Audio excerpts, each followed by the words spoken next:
Kerala state service pensioners association Koothuparamba നിയോജക മണ്ഡലം വരവേൽപ്പ് സമ്മേളനവും വനിതാ കൺവെൻഷനും കൂത്തുപറമ്പ് ഇന്ദിരാഭവനിൽ നടന്നു. മുൻ KPCC പ്രസിഡന്റ് മുല്ലപ്പള്ളി രാമചന്ദ്രൻ ഉദ്ഘാടനം ചെയ്തു. CV ദിനേശ് ബാബു അധ്യക്ഷനായി.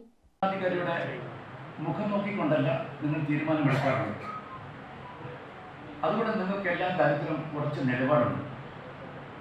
ആ നിലപാട് നിങ്ങൾ ഉയർത്തിപ്പിടിച്ചുകൊണ്ട് പോകുമ്പോൾ നിങ്ങൾ കാണിക്കുന്ന ആ വ്യതിരിക്തമായ സ്വഭാവം, മറ്റ് സംഘടനകളുടെ വിഭിന്നമായി കാണിക്കുന്ന ആ സ്വഭാവവിശേഷം, അതാണ് ഈ സംഘടനയെ സംബന്ധിച്ചിടത്തോളം ഈ സംഘടനയുടെ മുഖമുദ്ര.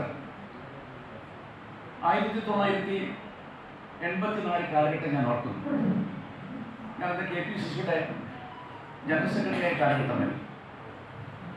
ആ കാലഘട്ടത്തിലാണ് ആദ്യമായിട്ട് ഇത്തരം ഒരു സംഘടനയെക്കുറിച്ച് ചർച്ച നമ്മുടെ കേരള പ്രദേശ് കോൺഗ്രസ് കമ്മിറ്റിയുടെ ആഭിമുഖ്യത്തിൽ നടത്തപ്പെടുന്നു. K. മോഹനൻ മുഖ്യ പ്രഭാഷണം നടത്തി. AK Sudhakaran, PK Satheesan, KT Gangadharan, Vijayan Uchumal, TA Valsaraj, A. Raveendran, CG Thankachan, K. Sudhakaran തുടങ്ങിയവർ സംസാരിച്ചു. തുടർന്ന് നടന്ന വനിതാ കൺവെൻഷൻ മഹിളാ കോൺഗ്രസ് ജില്ലാ വൈസ് പ്രസിഡന്റ് PV ധനലക്ഷ്മി ഉദ്ഘാടനം ചെയ്തു. K. സരള അധ്യക്ഷയായി. ഗീതാ കൊമ്മേരി മുഖ്യ പ്രഭാഷണം നടത്തി. ബേബി സരോജം, KK ഗീത, KN ശ്രീദേവി, ബേബിലത തുടങ്ങിയവർ സംസാരിച്ചു. ഗ്രാമിക ന്യൂസ് കൂത്തുപറമ്പ്.